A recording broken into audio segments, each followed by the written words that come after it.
नमस्कार और income lab podcast में आपका एक बार फिर से बहुत बहुत स्वागत है। और आज हम एक ऐसे विषय पर बात करने वाले हैं जो शायद हम सबकी जिंदगी से जुड़ा है, पर हम उसके अंधेरे कोनों में झांकने से बचते हैं। हाँ बिल्कुल, आज हम उस सिस्टम की परतें खोलने वाले हैं जो बड़े ही कानूनी तरीके से चुपचाप लोगों को एक कर्ज के जाल में फंसाता है। और ये सब शुरू होता है एक बहुत ही हैरान करने वाले आंकड़े से। अच्छा, भारत में एक औसत क्रेडिट कार्ड यूजर अपने बकाया पर आप मान के चलिए 36% से 42% तक का सालाना ब्याज देता है। एक मिनट 36 से 42%? मतलब अगर किसी का 1 लाख रुपए का बिल है तो उसे साल के अंत में सिर्फ ब्याज के 40,000 से ज्यादा देने पड़ेंगे। हाँ, और यही तो बात है। लोगों को लगता है अरे इस महीने थोड़ा लेट हो गया तो कोई बात नहीं, और सच कहूँ तो बस यहीं से उस जाल की शुरुआत हो जाती है। लेकिन सवाल ये है कि लोग इस जाल में फंसते ही क्यों हैं? मतलब कोई जानबूझकर तो सबसे महंगा लोन नहीं लेना चाहेगा, है ना? इसकी शुरुआत होती है एक बहुत ही मीठे एहसास से, सम्मान के एहसास से। सम्मान? वो कैसे? सब कुछ शुरू होता है ऑफर्स से, जैसे कांग्रेचुलेशंस, आप हमारे प्रिविलेज्ड कस्टमर हैं। ओह हाँ, आपके लिए ये लाइफ टाइम फ्री कार्ड है, बिल्कुल मुफ्त। एग्जैक्टली। और साथ में एक एक्सक्लूसिव लिमिट। ये शब्द प्रिविलेज्ड, एक्सक्लूसिव, फ्री, ये सुनने में इतने अच्छे लगते हैं ना, इंसान को लगता है जैसे बैंक उस पे कोई एहसान कर रहा है। एक वीआईपी वाली फीलिंग दी जाती है, और बस इंसान सोचता है वाह, फ्री में मिल रहा है, रखने में क्या हर्ज है। और यहीं खेल का पहला मोहरा आगे बढ़ जाता है। ठीक है, तो कार्ड हाथ में आ गया। अब असली खेल तब शुरू होता है जब महीने का बिल आता है। बिल्कुल। मान लीजिए दिवाली की शॉपिंग और दोस्तों के साथ डिनर विनर करके बिल आया, समझो 15,000 रुपए का। ठीक है।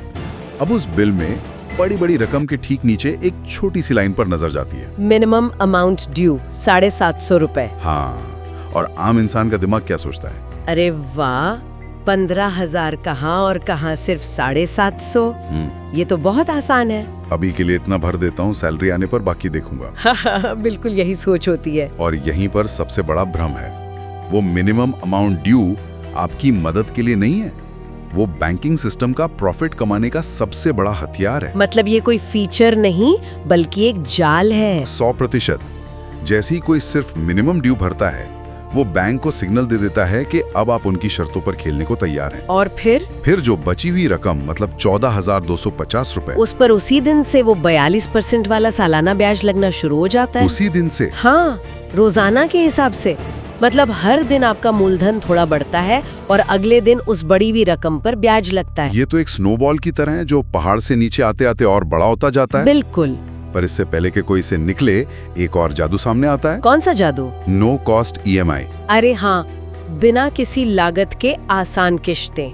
ये तो बहुत आकर्षक लगता है। कोई महंगा फोन खरीदना हो तो लगता है कि चलो नो कॉस्ट ईएमआई पर ले लेते हैं। पर क्या ये सच में नो कॉस्ट होता है? मुझे तो अब शक हो रहा है। ज्यादातर मामलों में नहीं।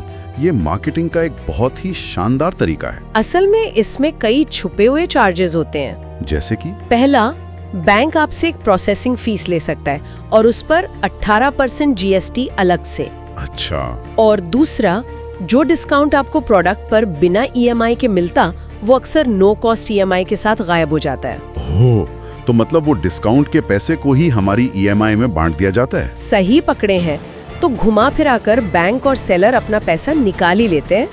फ्री या नो कॉस्ट जैसा कुछ होता ही नहीं है। ये जानकर तो सच में बहुत गुस्सा आता है। मतलब सिर्फ ग्राहक को तुरंत खरीदने के लिए उकसाने का तरीका ही है। और एक और मनोवैज्ञानिक चाल देखो। कुछ महीने कार्ड इस्तेमाल करने के बाद बैंक से एक मैसेज आता है। हाँ, आता है, कांग्रेचुलेशंस, आपकी क्रेडिट लिमिट 50,000 रुपए से बढ़ाकर 1 लाख रुपए कर दी गई है। और ये पढ़कर कैसा महसूस होता है? जाहिर है अच्छा लगता है कि बैंक मुझ पर भरोसा करता है, मेरा सिबिल स्कोर अच्छा है। एक अचीवमेंट वाली फीलिंग आती है। आप खुश होते हैं, लेकिन यकीन मानिए आपसे ज्यादा खुश बैंक होता है। वो क्यों? क्योंकि रिसर्च बताती है कि जब लोगों की क्रेडिट लिमिट बढ़ती है तो उनका खर्च भी बढ़ जाता है। वो ऐसी चीजें भी खरीदने लगते हैं जिनकी उन्हें जरूरत नहीं, सिर्फ इसलिए क्योंकि उनके पास लिमिट होती है। हाँ, और बैंक जानता है कि लिमिट बढ़ाने से आपके ईएमआई या मिनिमम ड्यू के जाल में फंसने की संभावना भी बढ़ जाती है। सुनो, अगर ये जानकारी काम की लग रही है और इस तरह की छुपी हुई बातों को समझना जरूरी लगता है तो इनकम लैब पॉडकास्ट को सब्सक्राइब करना मत भूलना। बिल्कुल, ताकि हम ये विश्लेषण आप तक पहुंचाते रहें। पर मुझे एक और बात परेशान कर रही है। ये सब तो पैसों का खेल है, लेकिन इसका इंसान पर जो मानसिक असर पड़ता है उसका क्या? और ये तो सबसे खतरनाक पहलू है, पैसों के नुकसान से भी ज्यादा। मैं इसी पर आ रही थी। सच कहूँ तो जब ये कर्ज का मीटर घूमने लगता है तो रातों की नींद उड़ जाती है। हर समय एक अजीब सा तनाव, एक बोझ और सबसे बढ़कर एक गिल्ट, एक अपराध बोध कि ये मैंने क्या कर दिया। बिल्कुल सही कहा। लोग इस बारे में किसी से बात नहीं कर पाते, उन्हें शर्म आती है। वो अपने परिवार से, अपने पार्टनर से बिल छुपाने लगते हैं। दोस्तों से मिलना जुलना कम कर देते हैं क्योंकि कहीं कोई खर्च ना हो जाए। ये वित्तीय तनाव धीरे धीरे इंसान को अकेला कर देता है। एक प्लास्टिक का कार्ड जो सुविधा के लिए बना था, वो मानसिक अशांति का कारण बन जाता है। और इन सब की जो कानूनी नींव है वो है सबसे बड़ा सच जिसे हम सब नजरअंदाज करते हैं। क्या है वो? Fine print. ओ, वो छोटे छोटे अक्षर जिन्हें कोई नहीं पढ़ता। एग्जैक्टली। और हम बस बिना पढ़े आई एग्री पे क्लिक कर देते हैं। हाँ, ये तो हम सब करते हैं। उन छोटे छोटे अक्षरों में सब कुछ लिखा होता है। आपकी late payment fees, over limit fees, cash निकालने पर कितना चार्ज लगेगा, ब्याज दर कब बदल सकती है, सब कुछ। और हम कार्ड को पहली बार इस्तेमाल करके कानूनी तौर पर उन सभी शर्तों को मान लेते हैं जिन्हें हमने पढ़ा तक नहीं। और बैंक इसी बात का फायदा उठाता है। वो कुछ भी गैर कानूनी नहीं कर रहा, उसने तो सब बता दिया है। गलती हमारी है कि हम उसे पढ़ते नहीं। सिस्टम ही ऐसा बनाया गया है कि अगर आप जरा भी चूके तो आप खुद ब खुद फंसते चले जाएंगे। बिल्कुल। तो अब एक गहरी सांस लेकर, तो मतलब असली समस्या कार्ड नहीं है। नहीं, असली समस्या हमारी जानकारी की कमी है, उस सिस्टम को ना समझना है। सही पकड़े हैं। क्रेडिट कार्ड अपने आप में एक बहुत अच्छा टूल है, पर ये एक दो धारी तलवार की तरह है।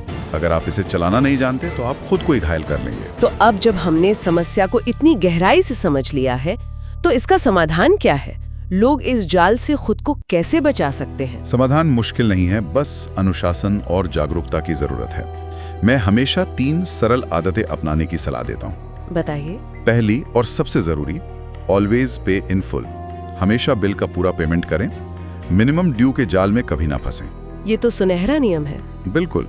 अगर पता है कि अगले महीने पूरा पेमेंट नहीं कर पाएंगे तो उस महीने कार्ड का इस्तेमाल ही ना करें। सही बात है। और दूसरा नियम?